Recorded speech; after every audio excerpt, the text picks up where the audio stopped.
Hi, I'm Calder. 2 weeks after my brother's wedding, the one I paid $77,000 for, the videographer called me at 2 a.m., his voice shaking. He said, "Sir, I found something you were never supposed to see. Come now, don't tell the family." What I saw wasn't just betrayal. It was the moment I realized I'd been the family's wallet, their scapegoat, their silence keeper. For decades, they smiled in my face and plotted behind my back. That footage, it didn't just expose a lie. It opened every wound they'd ever disguised as love. Now I have to decide, do I burn it all down or walk away with the truth alone? Would you forgive family after that? Or would you finally stop protecting the people who never once protected you? Because I did, and nothing was ever the same again. I woke up with a jolt, the sound of my phone slicing through the thick silence of the night. 2:13 a.m. flashed across the screen, and for a split second, I thought it was a mistake. Maybe a wrong number or a pocket dial. But the name on the screen made my stomach tighten. Mason Dunn. Mason was the videographer I hired for Gareth's wedding 2 weeks ago, the one I paid $77,000 for. Not that I ever brought that number up out loud to anyone, not even once. I answered, "Hello? Mr. Holt?" Mason's voice was shaking. "Sir, I need you to come to my studio. Right now." There was a pause, then a whisper. "Don't tell anyone else, please." My heart rate jumped. "What's going on?" "I found something. In the footage," he said quickly. "It's bad. I didn't know. I swear I didn't know. But you need to see it. Alone." "You're talking about the wedding video?" I tried to sit up, fully awake now. "You're calling me at 2 in the morning about a wedding video?" "Please," he begged. "Just come. Don't tell your family. Midtown studio. Door'll be unlocked." And just like that, he hung up. The air outside was unusually still as I drove through Houston's empty streets. A few yellow streetlights cast long shadows, but the city felt hollow, like it had stepped aside to let me pass. I couldn't shake the unease. Mason sounded terrified. And Mason isn't the dramatic type. I remembered him at the wedding, quiet, efficient, almost invisible behind his lens. He never got in the way. And now he's waking me up like it's a matter of life or death. I tried to rationalize it. Maybe it was some weird audio glitch. Maybe someone said something inappropriate near a mic. But if that was the case, why not just email me? Why whisper? Why say don't tell your family? My mind wandered to that day. The grand ballroom. The ridiculous flower arch Selena insisted on. The tension under everyone's smiles. I remembered that awkward toast where my name wasn't mentioned once, even though I footed the entire bill. And then it hit me. Mason wouldn't risk his reputation over nothing. Not at 2 a.m. Not like this. His studio sat in a narrow strip mall on a side street near Midtown. The sign over the door blinked, half lit. I pulled into the lot, killed the engine, and took a deep breath before stepping out. The front door creaked open at my touch. Inside, Mason stood at his editing station, eyes wide and bloodshot. He looked like he hadn't slept in days. "You locked the door?" he asked, barely above a whisper. "No, should I?" He rushed past me and flipped the deadbolt. Let's be safe." I didn't like this. He motioned to a leather chair in front of a monitor. "Sit, please." I lowered myself slowly. "Mason, start from the beginning." He took a breath. "One of the stationary cameras. We set it on a side table during the reception. I was backing up footage earlier tonight and realized that camera, it never stopped recording. For 4 hours. I didn't notice until now." He clicked a few keys. The screen lit up with a timestamp, 11:02 p.m. I thought it was just ambient noise, but 5 minutes in I heard voices. Then I saw them. He hit play. The frame was tilted. Someone had set the camera down lazily. The picture wasn't centered, but I recognized the room. A side lounge off the ballroom. Empty. Until 3 figures stepped into view. Gareth, Selena, and my cousin, Craig. My heart picked up. They were laughing at first, joking. Then their tone shifted. Selena crossed her arms. Gareth looked frustrated. Craig rolled his eyes. I leaned forward. Then I heard my name. Not loud, not clear, but unmistakable. Calder. I froze. Selena scoffed. He's not going to say anything. He never does. Craig chuckled. Guy's been paying their bills since forever. Let him. It's what he does. My jaw clenched. Gareth smirked. You think he even notices? He's like, background. That last word hit harder than I expected. Background. Mason pressed pause. I didn't want to believe it, he said quietly. But there's more. I didn't answer. I couldn't. My ears were ringing. I sat back, eyes locked on the paused frame. For years, I convinced myself I was just being the responsible one, the helper, the rock. I paid for things because I could, not because I had to. But this was something else. I felt like a guest at my own family's party. I was invisible, and they knew it. Worse, they counted on it. I tried to find excuses. Maybe I misheard. Maybe it was sarcasm. But I couldn't deny what I felt in that moment. Not hurt. Not yet. Not even betrayal. Just clarity. A slow, icy understanding that something had always been wrong. I just never looked closely enough to see it. Mason hovered near the desk. That's just the first 5 minutes. I turned to him. There's more? I asked, my voice dry. He nodded, and his voice dropped to a whisper. What you're about to see will change everything. Mason didn't move right away. His hand hovered over the keyboard, like even he wasn't sure if pressing play was the right thing to do. I gave him a slow nod, tight, silent. My eyes stayed on the frozen frame of Gareth's smirk from the previous clip, that smugness etched into my brain like a bad scar forming too early. Mason clicked. The footage jumped forward by a few minutes, still from the same odd angle. Just off-center, the edge of a couch and some floral arrangements partly in view. The audio buzzed, muffled at first. Then it sharpened like someone twisted a dial. The hum of music bled in from the ballroom, distant but steady. Selena's voice came in clear.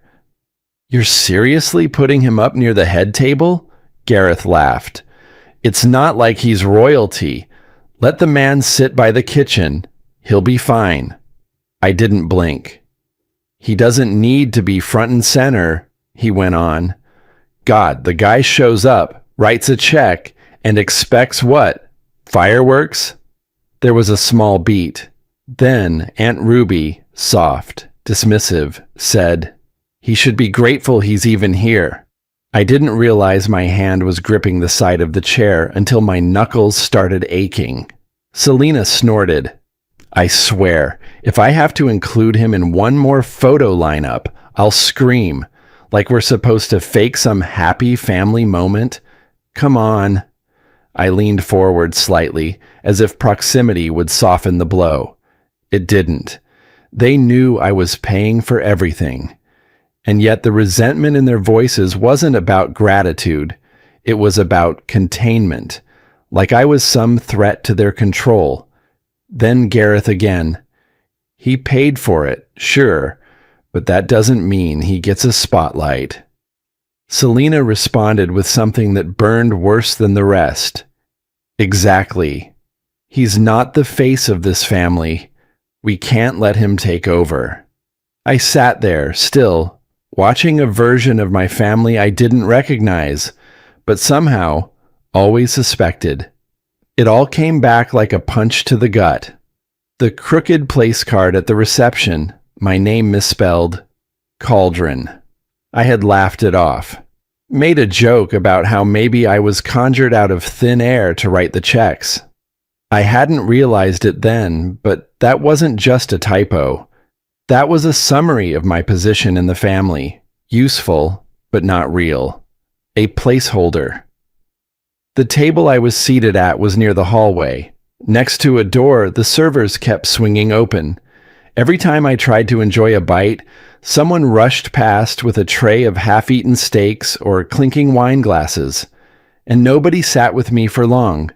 They always drifted away, to the main tables, the family tables. Back then, I told myself it was nothing. Don't make it weird, Calder. Don't pull attention. But now, hearing them talk like that, it wasn't some oversight. It was intentional. I didn't say a word. Mason didn't push. He just sat nearby, letting the silence stretch. The shame came first. That dull, crawling kind that starts in your chest and spreads through your limbs. Shame for not seeing it. For pretending I was included. For funding a celebration I wasn't even part of in spirit. Then anger. Not the loud kind. The cold kind. The kind that roots itself in the stomach and grows. I tried to tell myself they were drunk. It was a long night. Weddings are stressful, but those weren't slip-ups. Those were unguarded truths, shared in confidence between people who thought I'd never hear a word of it. But now I had. All of it. Mason eventually paused the clip. "There's more," he said gently. "I just thought you might want a second." I nodded slowly, barely moving my neck. "It's not just that they talked about you," Mason added, his voice careful. "It's what they were planning that night. That's in the next part." I didn't answer him right away. My thoughts were thick, like I was trying to swim through tar. Planning? I kept hearing Gareth's voice in my head. We can't let him take over. What the hell did that mean? My heart thudded in my chest as Mason hovered his hand over the next clip, his eyes full of warning. Mason pressed play, and I leaned forward. I told myself I was ready, steady enough now to watch whatever came next, but that was a lie. My breathing was shallow, my palms damp. I wasn't scared in the usual sense. I wasn't afraid of blood or violence. I was afraid of hearing more of what I already knew, but never wanted to admit. The footage resumed. The camera angle had shifted slightly, just enough to show the edge of the lounge where they stood. You could see someone had nudged the table earlier, maybe with a hip or elbow, just enough to tilt the lens toward a new corner of the room. This new frame caught a small cluster forming. Gareth and Selena were still there, but now Aunt Ruby appeared, followed by Uncle Daniel. Daniel's presence surprised me. He wasn't the affectionate type. Not close to anyone, really. He floated through holidays with firm opinions and a loud voice, offering unsolicited advice and drinking half the whiskey in the house. But now he was here, part of this thing. The voices came into focus like someone was twisting a knob. Selena was the first to speak. "Just put him back there, behind the curtain. Nobody'll notice." Gareth chuckled. "He won't complain. He never does." Ruby. "That's why it works. Keep things smooth." Daniel's voice cut through. "He's useful, but he doesn't fit the picture." I blinked. He doesn't fit the picture. For a second, I forgot where I was. My ears rang. This wasn't about a seat. This was about an idea. A role. A box they'd kept me in and reinforced every time I agreed to make things easier. Every check I wrote, every time I stepped back for the sake of peace, I'd taught them how to treat me. And they'd learned. I remembered exactly where I was when they had this conversation, outside near the catering truck, arguing with the florist over double billing. While they were laughing about hiding me behind a curtain, I was making sure the damn event didn't collapse. They knew I wouldn't speak up. They counted on it. The audio quieted for a beat. I thought maybe that was the end. But then Daniel said something that changed everything. We need to talk about shifting the voting rights. Calder's not built to lead. He's too soft. That was a sentence I had to replay in my head. My name. Voting rights. Selena jumped in. Let Gareth hold everything. Calder won't push back. He'll think it's about keeping things organized. Then Gareth. Exactly. We'll word it like it's a favor to the family. He'll sign it. He always does. I didn't feel the chair under me anymore. Didn't feel the weight of my body. Just heat in my chest. Heavy, bitter heat rising fast. It wasn't just disrespect. It was strategy. It was structure. A plan to quietly box me out of decisions, money, control. My signature was their tool, not my shield. I whispered, mostly to myself, but Mason heard me. All these years, that's how they saw me. He didn't speak, just nodded once, eyes fixed on the screen. I couldn't even feel embarrassed anymore. That had passed. What replaced it was clarity. I thought about the house I refinanced to help Gareth's first startup. The emergency funds I pulled from my savings when Aunt Ruby claimed her roof was caving in. The business shares I held in trust because Dad had asked me to keep them safe. Safe from who? From me? Or for them? I'd thought they were family. Maybe a little messy, maybe tactless, but never conniving. Not this. And now I saw it all. Not just this wedding. It went back years, decades. I thought I was being the steady one, the dependable one. But to them, I was a tool, a placeholder with a wallet. My fingers curled tight around the edge of the seat, and Mason paused the video again. I hadn't realized it ended. He looked at me, waiting to speak. There's still one more clip from that night, he said quietly. I nodded, but this time something inside me had shifted. I didn't just want to know anymore. I needed to understand exactly what I was up against. I leaned in as Mason cued the final clip, sensing that whatever was coming next would tear open the last layer of denial I had left. Mason pressed play, and I leaned forward. I told myself I was ready, steady enough now to watch whatever came next, but that was a lie. My breathing was shallow, my palms damp. I wasn't scared in the usual sense. I wasn't afraid of blood or violence. I was afraid of hearing more of what I already knew, but never wanted to admit. The footage resumed. The camera angle had shifted slightly, just enough to show the edge of the lounge where they stood. You could see someone had nudged the table earlier, maybe with a hip or elbow, just enough to tilt the lens toward a new corner of the room. This new frame caught a small cluster forming. Gareth and Selena were still there, but now Aunt Ruby appeared, followed by Uncle Daniel. Daniel's presence surprised me. He wasn't the affectionate type, not close to anyone, really. He floated through holidays with firm opinions and a loud voice, offering unsolicited advice and drinking half the whiskey in the house. But now he was here, part of this thing. The voices came into focus like someone was twisting a knob.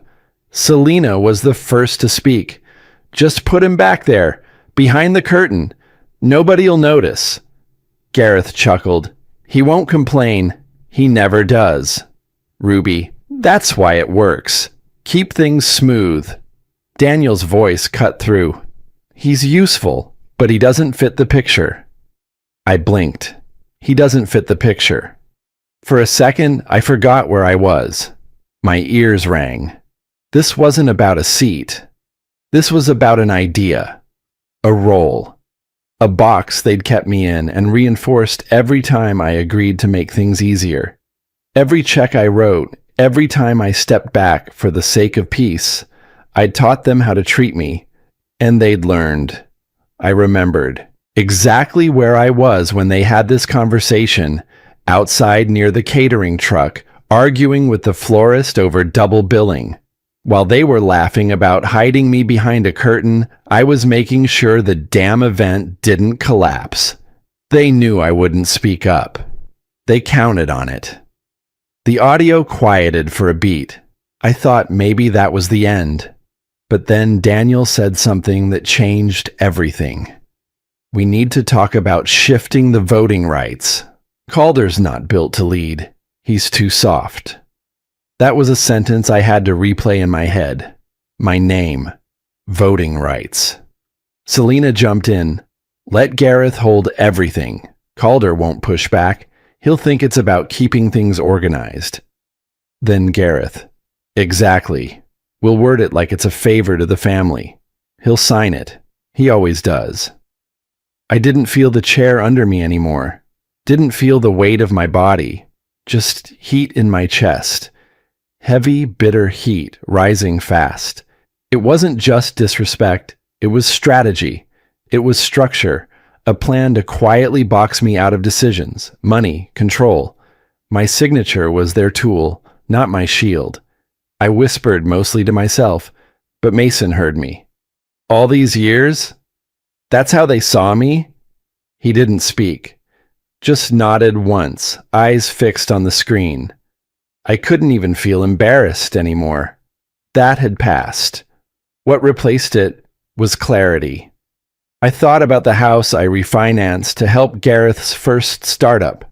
The emergency funds I pulled from my savings when Aunt Ruby claimed her roof was caving in. The business shares I held in trust because Dad had asked me to keep them safe. Safe from who? From me? Or for them? I'd thought they were family. Maybe a little messy, maybe tactless, but never conniving. Not this. And now I saw it all. Not just this wedding. It went back years, decades. I thought I was being the steady one, the dependable one. But to them, I was a tool, a placeholder with a wallet. My fingers curled tight around the edge of the seat, and Mason paused the video again. I hadn't realized it ended. He looked at me, waiting to speak. There's still one more clip from that night, he said quietly. I nodded, but this time something inside me had shifted. I didn't just want to know anymore. I needed to understand exactly what I was up against. I leaned in as Mason cued the final clip, sensing that whatever was coming next would tear open the last layer of denial I had left. Mason didn't say a word as the clip began to load. The faint hum of the old desktop fan was the only sound in the room. I leaned forward, elbows on my knees, hands laced together so tightly my knuckles went pale. The room was still dim, still cold, but something inside me was beginning to burn. The screen flickered back to life.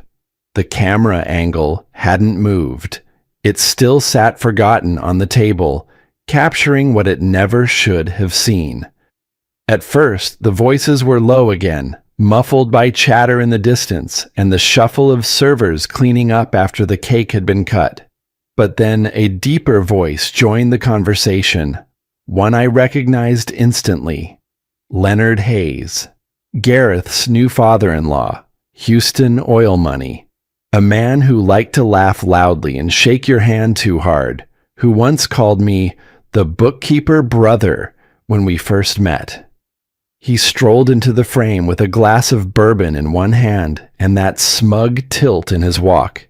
He leaned toward Gareth and said, "Not bad, son. Real classy setup tonight. That flower wall must have cost a fortune." Gareth chuckled, half drunk already, and glanced at Selena. Easy to upgrade when Calder's paying. He doesn't even check receipts. Selena's laugh was quiet, but sharp. We padded the floral order by 15 grand. He'll never know the difference. I told the vendor to make it look a little more exotic, just so it passed.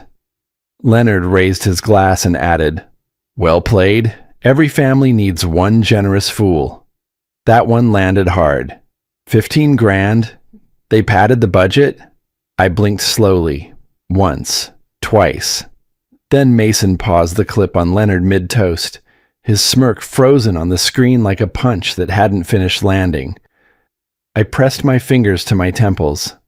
Gareth had told me they ran into some unexpected rush charges. I didn't question it. Not once. I just wired the extra. I even congratulated him on staying calm through the chaos. God, I even thanked him for taking on the logistics. Now I sat here watching proof that my brother and his wife had laughed while stealing from me. And not just stealing, mocking me for making it easy. Mason stayed quiet. He was good at that, giving silence the space to sting on its own. I sat back slowly, eyes unfocused. They didn't even try to hide it.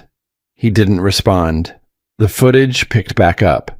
Gareth slouched further into the patio chair as the bourbon kept him loose.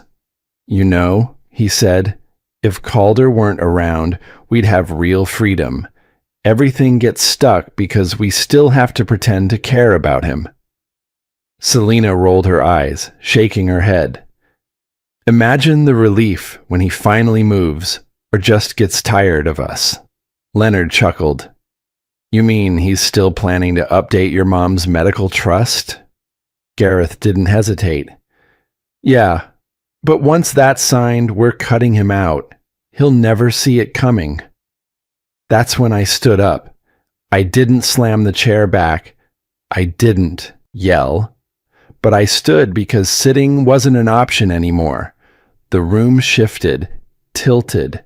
I had to steady myself with a hand on the edge of the desk. The lights above buzzed faintly, but all I could hear was Gareth's voice echoing in my ears, again and again. "Once that's signed, we're cutting him out." They weren't just humiliating me. They were erasing me. The trust, Mom's medical future, they were waiting for my signature. The same signature they'd used to upgrade their wedding, to secure their perfect image. And once they got what they wanted, they'd lock the door behind me. I turned slowly toward Mason. He looked like he wanted to say something, but didn't. Maybe he knew I wasn't ready to hear anything yet. I looked back at the frozen frame on the screen. Gareth's face half lit by the garden lights, mouth still half open from the last thing he'd said. I'd defended him so many times, to our cousins, to friends, even to myself.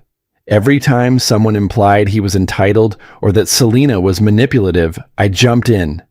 "You don't know them like I do." Turns out I didn't either. I felt it, something breaking free inside me. Not grief, not quite rage. It was more exact than that. It was clarity. I had been loyal, dutiful, and they saw it as stupidity, as permission. But tonight changed something. There was no going back to ignorance. I had watched them plan my dismissal. I had heard my name passed around like an old tool they couldn't wait to throw away. I sat back down, slower this time, steadier. "They've been planning this for years," I said aloud, almost to myself. Mason gave a small nod. I met his eyes. "What else is in the final clip?" He hesitated for the first time that night, his finger resting above the keyboard, as if deciding whether I was ready for what came next. Mason's hand hovered above the keyboard, his eyes locking with mine for a moment longer than before. He didn't ask again if I was ready, just pressed play. The silence between us felt thick, like we were both bracing for something final. The screen lit up with the next clip. I recognized the setting immediately. That side hallway at the venue, the one vendors used to stash extra lighting rigs and unopened boxes. I had stepped in there at one point during the wedding, maybe 10, 15 minutes, just to take a phone call from a client. I remembered the air conditioning vent in the corner rattling faintly, the echo of footsteps down the corridor. But now, on screen, it was Gareth who stood in that same hallway. He leaned casually against the utility cart, tie loosened, drink in hand. Two men in suits I didn't recognize stood with him, co-workers by the look of their ID lanyards. They were all laughing, but it wasn't the kind of laughter that came from joy. It was the kind that followed a shared punchline at someone else's expense. Then Selena stepped into the frame, adjusting the straps of her dress like she'd just come from the dance floor. She didn't notice the camera sitting silently on the shelf behind her, tucked between crates of leftover tablecloths. "That your brother back there?" one of the men asked, jerking his thumb in the direction of the reception hall. Gareth nodded. "Yeah, that's Calder. The younger one, technically." One of the guys chuckled. "Really? He looks older than all of us." Gareth laughed louder than necessary. "That's because he carries stress that doesn't even belong to him. He takes every burden we hand him, never questions a thing." Selena chimed in, tone breezy. "He's like a walking wallet with a pulse." The other man grinned nervously, not quite sure how far he was allowed to laugh. But Gareth wasn't done. "He lives alone, works himself into the ground, and still thinks being loyal actually means something. He was basically raised to be used." Something in my chest folded in on itself. The words weren't a surprise, but hearing them spoken out loud, so casually, so confidently, like they were facts written in stone, it shook me. These weren't strangers talking behind my back. This was blood, and not just talking, laughing.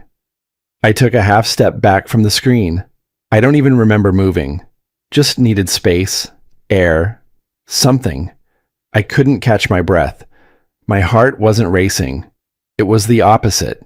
Slow, dull, like it was trying to disappear into my ribs. "Is that how everyone sees me?" I asked, barely above a whisper. Mason didn't answer. He didn't have to, because I already knew. The clip kept rolling.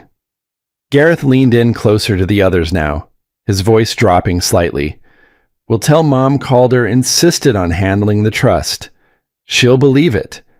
She's always thought he likes things his way." Selena nodded, brushing a strand of hair from her shoulder.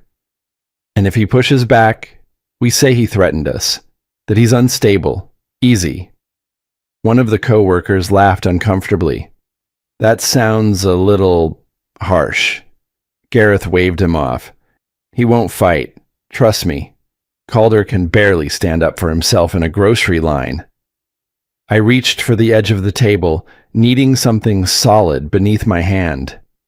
This wasn't just betrayal anymore. It wasn't petty cruelty. It was strategy. It was a playbook. They weren't just cutting me out. They were writing a version of me that would justify it. One where I was controlling, aggressive, paranoid. And the worst part? It would work. They'd been shaping that story for years, little by little. A comment at Thanksgiving, a joke at Christmas, a moment of silence when I stepped into a room, and I had let them. I sank into the chair like the air had left my body. I couldn't even lift my arms for a second. My mind wandered, back to Dad's funeral, where I was the one who sorted the estate, stayed up late talking to Mom while Gareth disappeared to clear his head. Back to the time Gareth crashed his car, and I paid the deductible without a word, just so he wouldn't lose his job. None of it mattered. None of it was remembered. I pressed my palms to my eyes. The warmth there surprised me. I hadn't cried when Dad died, hadn't shed a tear when I lost my promotion to someone who used my work. But this This unraveling of who I thought I was in the eyes of my family, it cracked something deep. "Why did I let them treat me this way?" I said, voice shaky, like it was being pulled from somewhere deep inside my chest. Mason didn't speak. He just walked over, grabbed a small bottle of water from the mini fridge, and placed it gently on the table in front of me. Then sat back down. "You didn't let them," he said softly. "You trusted them." I looked at him. That sentence sat there, like a stone dropped into still water. He wasn't just trying to make me feel better. He was right. Trust isn't weakness, but betrayal. That's a choice. And they had made it, again and again. I wiped my face with both hands, then pulled the bottle toward me, twisting the cap with a quiet click. I took one long sip, then another. I set it down and leaned forward. "If they think I won't fight." I paused, eyes fixed on the blank screen. "They're wrong." I stood up. The floor felt steady beneath my feet again, and I didn't even realize it yet. But in just a few short hours, I'd be facing the first real confrontation of my life. The sky outside Mason's studio had begun to shift from black to a soft gray, that in-between hush before sunrise. The city felt hushed too, like even the concrete needed a moment of silence after what I'd just absorbed. Mason handed me a small black USB drive, the backup of everything we'd watched. He didn't say much. He didn't have to. Just a firm nod as I slipped it into my jacket pocket and walked out the door. I didn't head home. I sat in my car for a minute, engine idling, the streetlight still flickering above. I stared through the windshield, gripping the steering wheel, willing my pulse to slow. But it didn't. And that was the moment I knew. This couldn't wait. I turned the key, shifted into drive, and pointed the car toward Gareth and Selena's house. They lived in a well-kept neighborhood on the west side of town, where every lawn looked like it belonged in a magazine, and every morning Jogger wore matching gear. It wasn't even 6 a.m., but a few porch lights were on and sprinklers hissed to life. I parked 2 houses down, walked the rest of the way. No planning, no rehearsing. Just one truth sitting in my chest like a boulder. I wasn't going to let them rewrite me anymore. I rang the bell. Gareth opened the door in gym shorts and a faded college t-shirt, rubbing sleep from his eyes. His surprise was genuine. His guard wasn't up yet. "Cal, what are you doing here, man? Everything okay?" I stepped past him without answering, brushing against his shoulder. My shoes landed heavy on the hardwood floor. Selena was in the kitchen, sipping coffee, one hand on her hip. She wore a silk robe and a look that said, "This better be quick." The air in the room chilled a few degrees when I said, "We need to talk." Gareth closed the door slowly. "All right, about what?" "I saw the footage," I said. His face flickered for a second, just a flash of recognition, but then he recovered. "Footage?" I didn't blink. "From the wedding, the camera in the vendor hallway, the open mic near the bar. All of it." Selena let out a breath through her nose. "Oh, that." Gareth stepped closer, voice low and soothing. "Calder, come on. It was a wedding. People drink. People joke. You're taking things too seriously." "Really?" I said. "You joked about stealing money from me? About cutting me out of Mom's trust? That's what jokes sound like to you?" He shook his head, arms raised in mock surrender. "You misunderstood. It wasn't like that. Selena had a few drinks. Everyone talks a little trash when they're relaxed. It didn't mean anything." Selena crossed her arms. "This is exactly why you can't be involved in major decisions. You're too sensitive." That one landed. It was the same script they'd used for years. make me feel irrational, overreacting, like I was always just one fragile step away from ruining everything. I looked at Gareth. You padded the wedding bills, lied about the totals, called me a walking wallet with a pulse, and now you're gaslighting me? Gareth gave me a patronizing smile, the kind you'd give a child having a tantrum. Every wedding goes over budget, Cal. You're just under a lot of stress. I get it. But don't twist things just because you're feeling emotional. That word, emotional, stung worse than it should have. They'd always used it like a leash. Tug it when I got too close to truth. For a second, I faltered. I could feel my old instincts trying to drag me back under.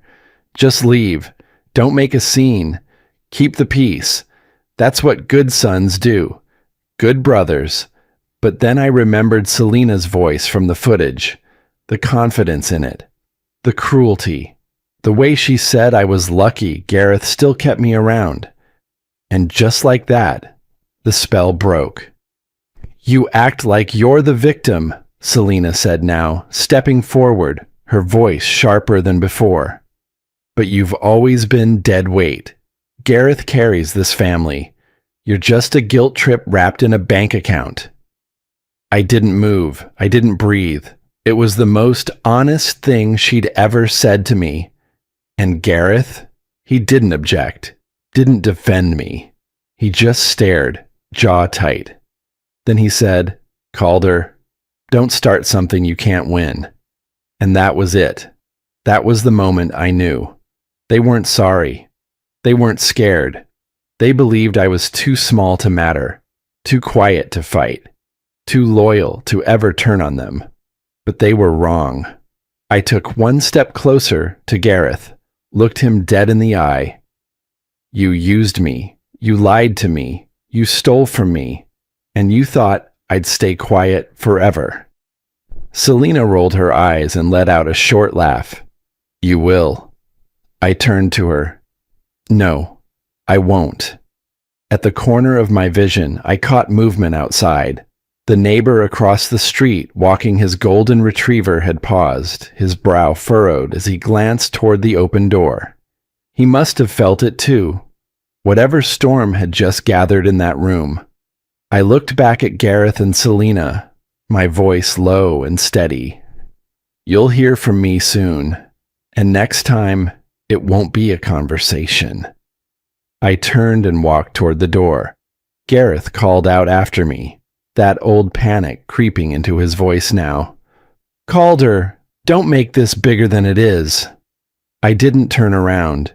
I didn't say another word. I just kept walking, step after step down that pristine driveway, toward the car, toward whatever came next. Because for the first time in my life, I wasn't afraid of losing their approval. I was finally done begging for it. As I drove away, my hands still trembling slightly, I realized something important. Gareth's greatest fear wasn't that I'd lash out. It was that I'd finally stop letting him win. It wasn't until I turned the corner from Gareth's house that I realized I was breathing differently. Not faster, just fuller. Like something inside me had been locked away for years, and that lock finally gave out. The silence in my car felt earned, but it didn't last. As I waited at a red light, my phone lit up. 5 missed calls. All from Gareth. I didn't answer. Then came the texts. Selena, of course, first pretending to check on me. Are you okay? We're worried. Then slipping in control. You're blowing this out of proportion. Think of Mom. Then sharpening, if you go down this road, you're tearing this family apart. The kind of guilt they were so good at weaponizing. I stared at her last message a long second, then turned the phone face down on the passenger seat and kept driving. This wasn't over. They'd try to get to Mom first, and I wasn't going to let that happen. Her house still looked the same as it always had. Quiet, warm, windows open to the breeze. It sat at the end of a cul-de-sac where the oak trees met above the street like hands in prayer. Her porch light was still on, even though it was mid-afternoon. She always forgot to turn it off. I parked in the driveway, took a breath, and walked in. "Mom," I called gently. "In here," she said from the den, her voice a little tired. I stepped inside and was about to speak when I heard the front door behind me creak open again. It was Aunt Ruby, and just behind her, Uncle Daniel. I knew that look on her face. I'd seen it at every Thanksgiving, every birthday. That tight, forced smile that came before a lecture disguised as concern. "We heard you caused a scene this morning," she said. Uncle Daniel didn't even pretend. He crossed his arms and said, "You're upsetting your mother. Is that what you want?" I stood in the middle of the room, trying to ignore how Mom's gaze dropped to the floor. "Apologize to Gareth," Uncle Daniel added. "Put this nonsense to rest." I looked at him calmly. "I know what Gareth said. I have it recorded." That stopped them. Their faces didn't shift much, but just enough. A blink too long. A pause in breath. "You don't know what you think you know," Daniel muttered. Wrong answer. Because in that sentence was the confirmation I didn't need, but got anyway. They'd known. They all had. I didn't get time to press further. The door swung open with force. Gareth walked in like he owned the walls, talking before he even crossed the threshold. "There you are," he barked. "Calder, what the hell are you doing?" He didn't wait for me to answer. "You show up at my house, accuse me of things you don't understand, and now what? You're trying to poison Mom against me?" He turned to her. "He's trying to take control of everything. He's twisting stuff from the wedding because he's jealous." Selena was with him now. She moved toward Mom, resting a hand on her shoulder like it belonged there. "We're worried about you," she said to me, loud enough for the entire room. "This isn't healthy, Calder." Gareth jabbed a finger in my direction. "You're going to break this family apart just to feel important." Their voices rose like a coordinated song. Accusation layered over guilt, over worry, over self-righteous grief. I didn't move. My mother looked back and forth, overwhelmed. For a second, I felt the edge of panic, like I was falling underwater and everyone was talking above me. And then I remembered. The drive, the footage, the truth. I reached into my jacket and pulled out the USB, slid it into the side of Mom's old laptop sitting open on the table. "I'm not going to argue," I said. Selena scoffed. "What is this?" I clicked play. Her voice filled the room. "He's like a walking wallet with a pulse." Gareth's laugh followed, then his words, clear as daylight. "Once he signs the trust, we're cutting him out. He'll never see it coming." You could have heard a pin drop. Aunt Ruby sat down like someone had pulled the strings from her knees. Uncle Daniel looked at the wall like it had betrayed him. Gareth stopped mid-rant, lips parted but no sound coming out. Selena's hand dropped from Mom's arm. I paused the audio, not because I needed to, but because I'd said what needed saying, without saying a word. Gareth was the first to speak. "It was a joke. You're taking it out of context." Selena nodded quickly, face flushed. "Exactly. You're editing clips. This is selective." But no one moved to agree with them, not even Ruby. And Mom, she just sat there, her hand resting on the table, eyes wet. But the tears weren't for me. They were for the version of her son that just shattered. I turned to her and said evenly, "There's more, and if I need to, I'll bring it all out." I wasn't threatening. I was promising. I turned to leave. "I'm not fighting you," I said to my mother. "I'm fighting lies." And with that, I stepped past Gareth, who flinched slightly. Whether in shame or fear, I didn't care. Outside, the light had shifted. The heat of the afternoon pressed against my skin. Behind me, the door stayed open. And from inside, I heard Gareth's voice crack. Not in anger this time, but fear. Fear of what I might do next. That was the shift. And it was no longer my burden to carry. I didn't sleep much that night, not out of unrest, but clarity. My body felt like it had finally decided to stop bracing for impact. No more flinching, no more rehearsing the perfect response in my head, just stillness. The morning sun filtered through the blinds, washing the room in pale light. I sat up slowly, the stiffness in my shoulders replaced by something unfamiliar, resolve. I didn't check my phone right away. I didn't need to. I already knew Gareth wouldn't let yesterday stand. For people like him, silence wasn't defeat. It was strategy. Sure enough, by the time I poured a cup of coffee, my phone buzzed. A message from Mom. "Gareth brought a lawyer to the house this morning. He says you're threatening the family." I stared at it a moment. No panic. Just a shift in temperature, like the room got colder but not darker. I didn't reply. I just grabbed the USB drive off the kitchen table, slipped it in my pocket, and walked out the door. By the time I pulled up to Mom's house, there was already a small audience forming. A couple of neighbors stood across the street with their arms folded, pretending to chat about their dogs. Gareth loved a stage.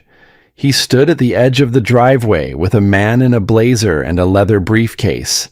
Selena hovered close, looking like she'd just stepped out of a catalog, poised, perfect, poisonous. The minute I stepped out of the car, Gareth's voice went up. "There he is," he said, as if announcing me at a town hall. "We just want to protect Mom from you, Calder." He held up a folder like it was evidence of a crime. "Protect her from what?" I said, calm. He smirked. "From manipulation, from emotional coercion, from whatever it is you've been doing lately." The lawyer didn't say much. Just opened the folder Gareth handed him and gave me a quick glance. I stepped forward slowly. "What exactly is in there?" The lawyer answered before Gareth could. "Your brother claims you attempted to pressure him and his wife into signing financial documents related to the trust. These are communications that—" "Let me guess," I interrupted. "Text messages?" The lawyer nodded. "Among other things." I held out a hand. "May I?" He looked at Gareth, who hesitated, just for a second, but passed it over. Inside were printed screenshots, emails, even a spreadsheet. But what stopped me cold were the text threads, doctored, dates altered, my words rearranged or stripped of context. They made it look like I was leveraging money against him, threatening him with legal action if he didn't obey. The tone was twisted. The intent wasn't mine. "You forged these," I said quietly. Gareth rolled his eyes. "I cleaned them up, fixed some formatting." "That's not formatting," I said. "That's fabrication." The lawyer's expression shifted slightly, his stance no longer quite so solid. Before anyone could speak again, a voice chimed in from behind us. "Excuse me, sorry, I'm not trying to interrupt." We all turned. A man in a black work shirt with a company logo approached the yard cautiously. "I was supposed to meet Mrs. Holt about a lighting refund from the wedding," he said, holding a clipboard. "But if this is a bad time—" "Hold on," I said, recognizing the logo. He worked for the venue. He looked between us and lowered his voice. I don't want to cause trouble, he added, but if this is about invoices, someone from the wedding staff asked us to send a few of the bills under a different name, said to list the florist charges under a third-party coordinator. I thought it was odd, but the name was Selena Holt. Gareth's face locked. Selena turned to him sharply. The vendor, realizing he'd stepped into something bigger, took a cautious step back. I just figured if it's about money, you'd want to know. Thank you, I said genuinely. That helps. He nodded and quickly excused himself. I looked at Gareth. That undercuts everything in your folder. His jaw flexed, but he didn't speak. Then I pulled the USB from my pocket and held it up. This contains everything from the wedding. Audio, video, full conversations. You mocked me, lied to me, stole from me. You schemed to cut me out of Mom's trust, and now you forged evidence. The lawyer blinked. You want to tell your client, I said, that legal action based on forged records can go both ways. He didn't answer, but he didn't look comfortable either. Then I did something I hadn't planned. I pressed play on my phone. The clip was short, only a few seconds, but I chose it carefully. Selena's voice came through first. He's a walking wallet with a pulse. Then Gareth, once he signs the trust, we're cutting him out. It was like someone had knocked the air out of the whole yard. My mother, who'd stepped out onto the porch at some point, closed her eyes. The pain on her face wasn't directed at me. Selena stepped back as if she could hide in plain sight. Gareth, however, didn't move. Then he snapped. He lunged forward, his voice cracking. Turn it off! You think you can ruin me with this? A neighbor across the street raised his phone, clearly recording. Selena reached out to stop Gareth, but he jerked away. You want a war? He shouted at me. You think this makes you powerful? I didn't answer him. Instead, I looked at my mother. I'm done protecting someone who chose to hurt me, I said, handing her the USB. Everything you need is on this, not rumors, not gossip, the truth. Then I looked Gareth in the eyes for the last time. You should have thought about what I'd do once I stopped letting you win. I turned and walked away. No shouting, no curtain call. Just a final step off a stage I never asked to be on. And as I pulled out of the driveway, one thing became clear. The real battle wasn't with Gareth anymore. It was with the part of me that believed I ever needed his approval. As I drove home, the streets looked the same, but nothing felt familiar. It wasn't peace I felt, at least not right away. It was more like a quiet hum beneath the surface, like I was no longer standing on someone else's expectations, just still, for the first time in years. When I stepped inside, the house greeted me in silence. Not an uncomfortable one, just clean, untouched. No arguments echoing off the walls, no words hanging in the air, waiting to be swallowed. I didn't turn on the lights. I sat on the edge of the couch and just breathed. That alone felt strange. I'd spent so long bracing for the next blow, the next twist, the next demand. Now, it was just me. The grief didn't rush in. It crept. It came with the realization that I hadn't lost a brother. I'd let go of an illusion. The idea that if I were good enough, giving enough, patient enough, maybe I could hold the family together. But the truth was, the family had been broken long before I stopped holding it up. A few hours later, Mason called. "Hey," he said gently. "You still standing?" "Yeah," I said, weirdly steady. "I saw the neighbor's video. Gareth really went full theater, huh?" "Full meltdown," I muttered. He paused. "You okay?" I leaned my head back. "I think I might be." Mason updated me. The wedding vendor had followed up via email, confirming Selena's name was used to reroute invoices. My lawyer had the clips, the documents, the fabricated texts, all lined up in case Gareth tried anything else. The deck, for once, wasn't stacked against me, but I felt none of the triumph I imagined I would. Just weight lifting off me, piece by piece. It was almost 9 p.m. when my phone buzzed again. This time, it was from my mother. I saw everything. Please come talk to me. I stared at the message for a long while. My thumb hovered over the screen, not out of hesitation, but care. This was the one relationship I hadn't made sense of yet, and maybe never fully would. But I owed that boy I used to be a quiet truth. The night air was crisp as I drove over. The streets were empty, and for once, that felt good. No witnesses, no interruptions.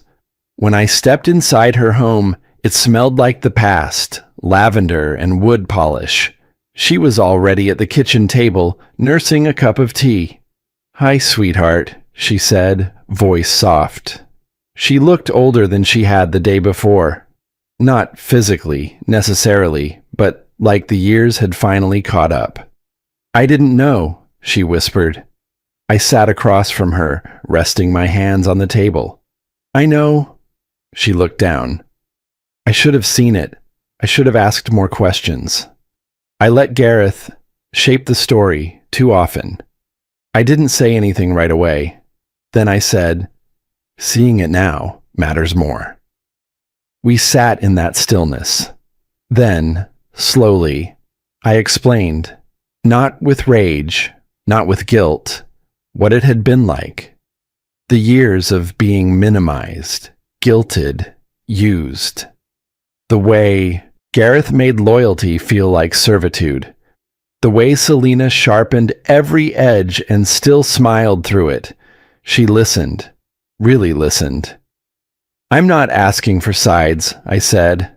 "I just needed you to see it wasn't in my head." She nodded, tears welling. It wasn't. "I'm not going to be cut out of the trust," I added plainly, "and I won't let Gareth keep manipulating things." "I don't want him here," she said quietly. "He came earlier, tried to make it seem like it was all your fault, but the neighbors saw the video. 2 of them confronted him on the sidewalk. I think it shook him." I nodded. She took a long breath. "Selena texted me too. Something about fixing things and misunderstandings." I didn't answer. "She texted me too," I said. One line. "We need to fix this. Please call." "Will you?" "No." I stayed a little longer, long enough for her to feel heard. Not fixed, not forgiven, just heard. And then I stood up and said something I didn't know I'd been carrying. "I need some space. Not from you, but from everything else. From Gareth. From Selena. From the role I played in all this." She nodded. "I understand. I'm not the caretaker of their chaos anymore." The words felt final, and I didn't flinch. Back home, I walked into my office and set the USB drive down on the desk. Same desk where, months ago, I kept the wedding invoice folder. Back then, it was a symbol of hope, trust, and blind faith. Now, the drive wasn't about evidence anymore. It wasn't a weapon. It was closure. I didn't need to replay it again. The footage had done its job. I knew the truth, and I knew my worth. I stood in the middle of the room and thought about that younger version of me. The boy who thought if he just stayed quiet, he'd earn his place. The man who thought gratitude meant swallowing every slight. The son who believed love required loyalty even when loyalty came back empty. I don't resent him. I honor him. He did the best he could with what he knew. But I'm not him anymore. What comes next won't be fireworks. It won't be revenge. It'll be slow mornings and quiet evenings. A little peace. A little space. Maybe finally, something that belongs just to me. I didn't lose a family that day. I just stopped pretending one existed at my expense.